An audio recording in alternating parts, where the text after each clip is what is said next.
Oi, amigos! Tudo bem? Ótima quinta-feira para todos nós. Boa tarde, pessoal. É isso aí, a quinta chegou e o TN traz as principais notícias do dia. A polícia seguiu o rastro de sangue no asfalto e chegou aos bandidos que assaltaram um PM, trocaram tiros com ele e um dos criminosos acabou ferido. O esconderijo era na casa do pai de um dos assaltantes. Com 90% do corpo queimado, Sônia não resistiu e morreu. No cemitério, amigos e parentes estavam inconformados. Foram 7 dias de sofrimento no hospital. A assassina foi cruel, ateou fogo e trancou a vítima junto com a filha dentro de casa. Explique essa incoerência. A faixa de pedestres e a rampa da calçada foram feitas justamente na vaga de estacionamento para portadores de deficiência. No local ainda existe uma placa indicando que o espaço é reservado para portadores de necessidades especiais. Pode isso? 2 vezes em situação de abandono. A criança, devolvida pela família adotiva depois de 4 meses de convivência, vai receber uma indenização de R$ 7.500. A vida era de ostentação e a farsa foi descoberta. Tá aí mais um exemplo de que o crime não compensa. A OAB pediu a suspensão preventiva da advogada Jéssica Torresani, acusada de aplicar um golpe milionário em 2 idosas, junto com o namorado que se dizia médico. Carteira de trabalho prontinha em poucos minutos. Não sabe como? A gente te mostra o caminho já já. O sistema foi todo informatizado. Vamos tratar de reumatismo. O tempo frio castiga quem sofre com o problema. Dona Ana recebe o apoio da família para se sentir melhor. Emprego para quem tem mais de 40 anos. Se você está nessa batalha, não fique de fora. Se liga no TN para saber onde estão as vagas. Também há chances para técnico de enfermagem. Hoje vamos aprender português com a participação de um amigo do TN. Seu Edson está aqui para participar com a gente daqui a pouquinho do quadro E aí, professor? E a gente vai aprender quem nasce em Manaus, é manauense ou manauara? E aqui, qual a expressão correta? Paupérrimo, pobríssimo? Tem mais. Será que tá certo eu dizer eu tinha trago? E aí, professor, já né, seu Edson? Ok. E a seleção brasileira te convenceu depois da vitória de ontem? A goleada foi de 4-0 contra a Dinamarca, mas a torcida ainda não fez totalmente as pazes com o futebol brasileiro. Jogar bonito, não tá jogando ainda, falta muito. Esporte, serviço, saúde, emprego. E o mais importante, a sua companhia do outro lado aí da telinha. A gente já volta.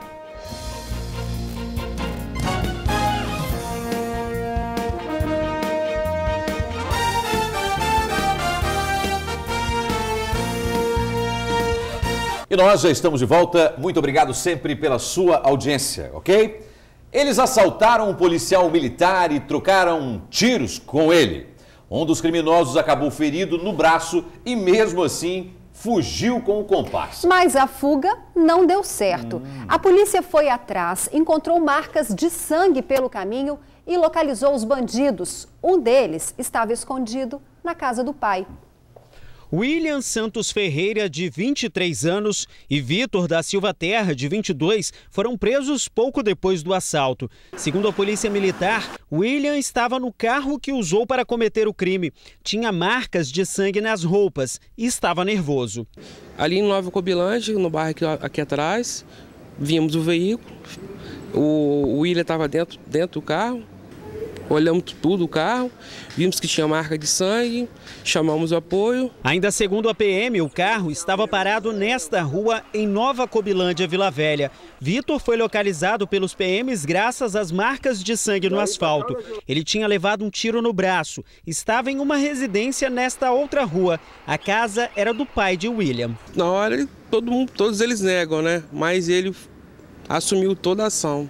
Na residência, os militares encontraram os objetos roubados da vítima e também um revólver calibre 32. Vitor foi levado para o Hospital Antônio Bezerra de Faria, onde recebeu atendimento médico e ficou internado sob escolta policial. William foi conduzido para a delegacia. O assalto aconteceu ontem à noite aqui em Cobilândia, Vila Velha. A Polícia Civil não informou o nome da rua onde o militar foi abordado pelos bandidos e também não deu detalhes do crime. Mas de acordo com a PM, o militar estava perto de casa quando foi abordado. Ele foi surpreendido por um dos bandidos que estava armado, enquanto o outro dava cobertura. Como ele estava armado, ele deitou no chão né? Porque se sabia que ele era policial, eles podiam ter atirado nele, né?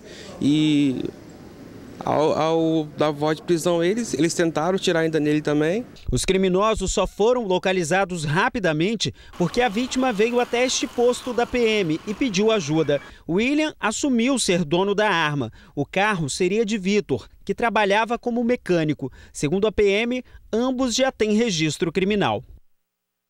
Que presentão que você deu pro seu pai. Rouba e ainda foge para casa do pai na Semana dos Pais, rapaz. Os 2 detidos foram autuados por roubo. William já foi levado para o presídio e Vitor está hospitalizado. Assim que tiver alta, também vai para a cadeia. Ele estava com um mandado de prisão em aberto pelo mesmo crime. E a Corregedoria da PM disse que apura todos os casos envolvendo militares que efetuam disparos com arma de fogo. Olha, a família cobra justiça enquanto chora a morte da vigilante Sônia Santana, incendiada pela ex-namorada. Esse crime que a Ingrid falou aí aconteceu na frente da filha da vítima, que tem 8 anos. Hoje, no enterro, a criança não aguentou a dor e desmaiou. Não tinha como ser diferente. O clima era de dor e de tristeza na despedida de Sônia Almeida Santana, de 52 anos. A filha adotiva da vigilante entrou para ver a mãe e saiu da capela carregada após desmaiar. Familiares e amigos ainda buscavam respostas para a fatalidade que estava diante dos olhos deles. Na semana passada, Sônia teve 90% do corpo queimado depois de uma briga. A ex-companheira jogou combustível na vítima e ateou fogo. A filha de 8 anos, a mesma que desmaiou, acompanhou tudo de perto e pediu ajuda a outros moradores. A ex-companheira não teria aceitado o fim do relacionamento. É o que conta este irmão da vítima, que não quer ser identificado. Um envolvimento, um relacionamento que não deu certo e não houve aceitação da outra parte. E aconteceu isso aí, né? Jogou combustível nela e tocou fogo nela. O crime aconteceu no bairro Santo Torquato, em Vila Velha. Sônia permaneceu por quase 10 dias internada no centro de queimados do Hospital Jaime Santos Neves, na Serra. Ela morreu nesta quarta-feira. O médico não dava 3 dias para ela aguentou muito. O médico, depois do 4º dia, falou assim: mulher é forte até demais, parece um touro, de tão forte que ela é. Até no 5º dia, acho que foi o rins dela, acho que por causa do fogo que queimou a água do corpo dela, todo o rins deve ter dado um problema. Enquanto a sensação de justiça não chega, eles vão se conformando com as lembranças de quem foi embora de forma tão trágica e precoce. Sou tranquila e trabalhadeira e trabalhava muito, uma pessoa forte, gostava também de ajudar as pessoas, entendeu? Mais uma história absurda. O caso continua sob investigação da Delegacia Especializada de Homicídio contra a Mulher. A suspeita do crime ainda não foi localizada.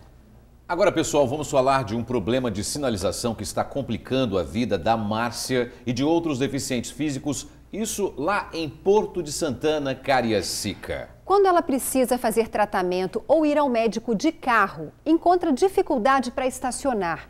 Tem placa indicando a vaga para deficiente, mas no lugar da vaga tem uma faixa de pedestre. Que confusão, hein? Vamos ver na reportagem de Rafael Schuller.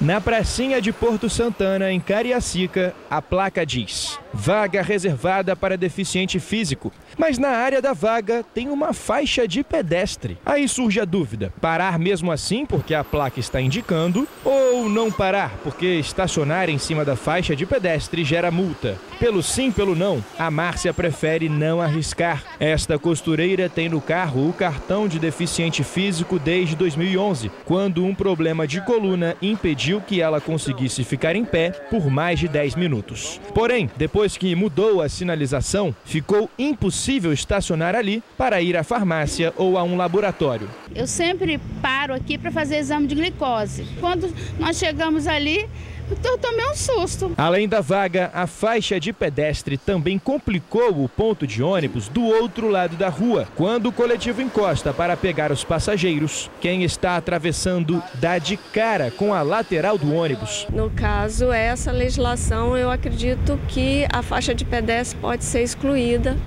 e transferida para um outro local, para não prejudicar os outros dois outros 2 itens, né? Que no caso é o ponto de ônibus e a vaga de deficiente. A faixa é tão importante quanto a vaga de deficiente físico. Só que a mudança feita no local causou uma confusão. O número de vaga de deficiente físico depende do local. Se é uma praça, se tem comércio, mas de modo geral, 5% das vagas devem ser reservadas.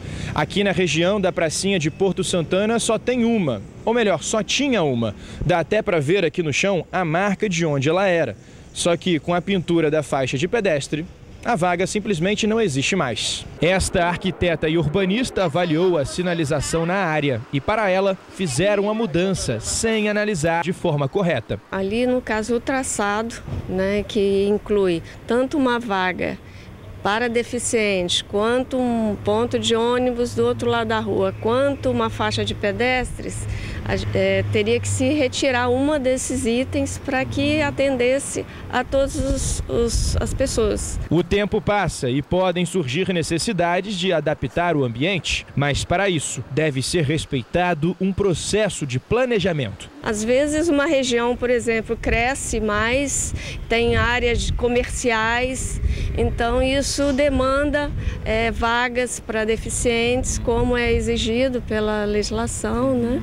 Então, essas vagas têm que estar posicionadas o mais próximo possível das entradas desses ambientes, tanto comerciais como públicos. Enquanto a confusão não é resolvida, a Márcia e tantos outros deficientes físicos precisam dar voltas e voltas para achar uma vaga, ou então estacionar longe e passar mais dificuldades do que já tem para chegar ao destino. Eu ganho um salário mínimo do INSS para estar pagando táxi para vir para lá e para cá, e minha família não tem condição de estar andando comigo a hora que eu bem quero. Não tem jeito, tá difícil. Aqui nessa vaga aqui, ela não é respeitada. Eu estou pedindo só respeito. Olha, Márcia, a coordenação de trânsito diz que a faixa de pedestre será retirada para que a vaga de estacionamento para cadeirantes seja restabelecida. Que bom, né? Que bom. O drama de uma criança abandonada 2 vezes. Depois de viver 4 meses na casa de uma família adotiva, ela foi devolvida para o abrigo. Agora ela será indenizada em R$ 7.500 por causa do abalo psicológico. Um sonho alimentado por 2 lados. O lado do casal, que deseja adotar uma criança, e o da própria criança, que quer carinho, afeto e amor. A adoção seria uma espécie de atalho para a formação de uma nova família, mas é um processo longo e burocrático. A agonia ainda aumenta quando os pais adotivos desistem de adotar a criança. Como assim? É que antes de efetivar a adoção, existe um período de adaptação em que a criança passa na casa dos novos pais. Porém, em algumas situações, esses pais devolvem a criança para o abrigo. De acordo com a Comissão Judiciária de Adoção, existem atualmente aqui no Espírito Santo 139 crianças e adolescentes de 0 a 17 anos que estão disponíveis para adoção. E aqueles que são devolvidos pela família dentro do período de adaptação é como se tivessem sido abandonados 2 vezes. A criança que ela está num abrigo institucionalizada e já, digamos assim, pronta para ser adotada, ela já foi abandonada anteriormente pela sua família biológica, pelos seus pais biológicos, e quando ela entra numa guarda provisória para fins de adoção e é devolvida, ela está sofrendo um novo abandono. É aí que entra a Defensoria Pública. Em Vitória, por exemplo, houve um caso de uma criança que foi devolvida a um abrigo pelos pais adotivos após meses de convívio. A criança de 10 anos vai receber uma indenização de R$ 7.500. Houve o reconhecimento da própria família adotante de que havia um prejuízo, de que a criança havia regredido psicologicamente, já era uma criança que já tinha um comportamento diferenciado por estar no abrigo e teve uma regressão nesse tratamento psicológico por conta desse novo abandono, né? Como ela teve uma expectativa muito grande e que foi frustrada, ela acabou se tornando ainda mais agressiva com alguns outros problemas. E aí os gastos com psicoterapia, neurologistas também foram majorados. Na verdade, dinheiro nenhum paga o sentimento de abandono, né? Bom, o valor da indenização será depositado numa conta criada para a criança e o dinheiro administrado pelo abrigo sendo usado no tratamento médico do menor. A OAB pediu a suspensão preventiva da advogada Jéssica Torresani, acusada de aplicar um golpe milionário em 2 idosas. Jéssica e o noivo Sandro Vescovi foram presos na última terça-feira. Olha os dois aí felizes, né? As vítimas contrataram a advogada para conseguir receber as heranças deixadas pelos maridos. De acordo com a polícia, quando Jéssica Zoião percebeu que a quantia em dinheiro era muito grande, começou a fazer uma série de procurações falsas para receber os valores. Com o montante, ela teria adquirido carros de luxo, cavalos, aras e até um avião monomotor.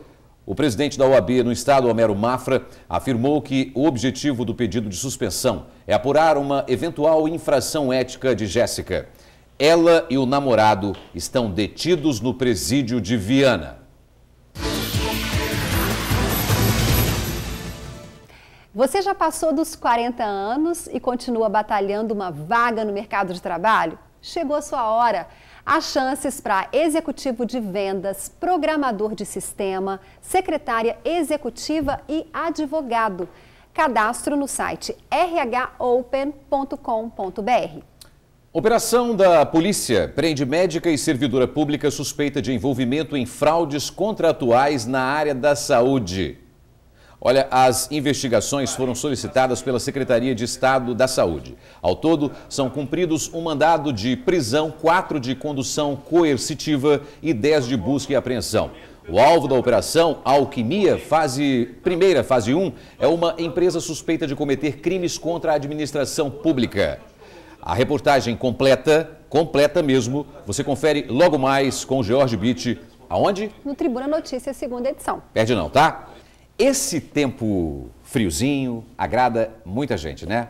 Eu também. Só que esse clima mais ameno não faz bem para todos, não.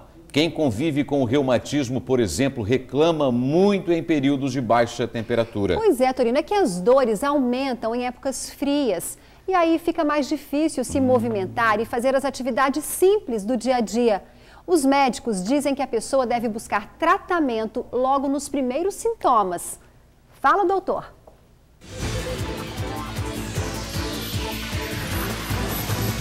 A mão já não é mais tão firme. Dobrar os dedos também não é tarefa fácil. Há 2 anos, Ana vive com dores nos cotovelos e nos joelhos, consequência de 3 doenças: artrite, artrose e osteoporose. Olha, geralmente não é o problema de poder ou não poder. É o problema da pessoa, né? Fazer até o limite que ela aguentar a dor. Eu consigo tirar assim uma poeirinha assim, ó, passar um paninho na mesa, mesmo sentindo dor, mas eu vou mexer num arroz, eu faço um arroz. Esforço para não travar, porque senão trava tudo. Ela já enfrenta essas doenças há mais de 10 anos. Tudo começou com dores nas articulações. E esse é justamente o primeiro sinal de alerta das doenças reumáticas. Esta médica afirma que, em geral, a pessoa também sente formigamento na ponta dos dedos. Nesses casos, a orientação é logo procurar um especialista. As doenças reumáticas em si precisam ser diagnosticadas o quanto antes. Então, a partir do momento que o paciente tem sintomas, quanto antes ele procurar o médico especialista, que é o reumatologista, mais fácil vai ser o diagnóstico dele. Mas no caso de Ana, a doença já estava em estágio avançado e por isso não havia muito o que fazer. Ela perdeu parte dos movimentos de um dos braços e também teve que colocar uma prótese na coluna. Andar pela casa agora só com a ajuda das muletas e, é claro, com a companhia do marido, com quem compartilha a vida há 3 décadas. A gente sai para levar no médico, tem que ir junto, acompanhar, tem que subir, para subir escada, tudo tem que ajudar, porque ela não pode subir sozinha, então a gente tem força na perna. Ana afirma que as dores ficam muito mais fortes à noite e também nos dias frios. Aí o jeito é usar luvas e meias, presentes de uma irmã que mora em São Paulo. Nossa, a dor é horrível. Na época do friozinho assim é horrível. Aí a gente tem que se proteger, colocar luva, colocar meia, tudo, agasalhar as pernas, blusa sempre de frio até para dormir, porque dói muito. Mesmo assim dói muito, porque os remédios não passam a dor. alivia só alivia. Aí no outro dia ela está pior. Especialistas acreditam que as dores ficam mais fortes nesta época do ano devido à falta de exercícios físicos. É que por causa do frio, muita gente deixa de se movimentar, mas quem tem doenças reumáticas precisa fazer justamente o contrário. A médica também explica que existem mais de 100 tipos de reumatismos. Os mais conhecidos são artrite, artrose e fibromialgia, doenças graves que podem inclusive levar à morte. As doenças reumáticas podem acometer não só as articulações e aí levar a deformidades, e a pessoa pode perder o movimento de uma articulação que necessite, que ajude ele a locomoção, então pode perder a mobilidade. E também pode levar a lesões internas em alguns órgãos. Então, algumas doenças, como as doenças do colágeno, por exemplo, lúpus, esclerodermia, podem acometer órgãos internos, inclusive algumas podem levar à morte. Desde que descobriu a doença, Ana tenta não se entregar. Faz fisioterapia e também toma uma série de medicamentos para que a doença não avance. Mas o melhor tratamento para ela é estar sempre de bem com a vida. O carinho da família é indispensável nessa difícil tarefa. Um beijo para você, dona Ana. E é isso mesmo. O carinho da família é sempre um excelente remédio. E os médicos dizem que o melhor mesmo é prevenir a doença. Para isso, temos que investir numa alimentação rica em cálcio, praticar exercícios, evitar o fumo, o excesso de bebida alcoólica e de cafeína.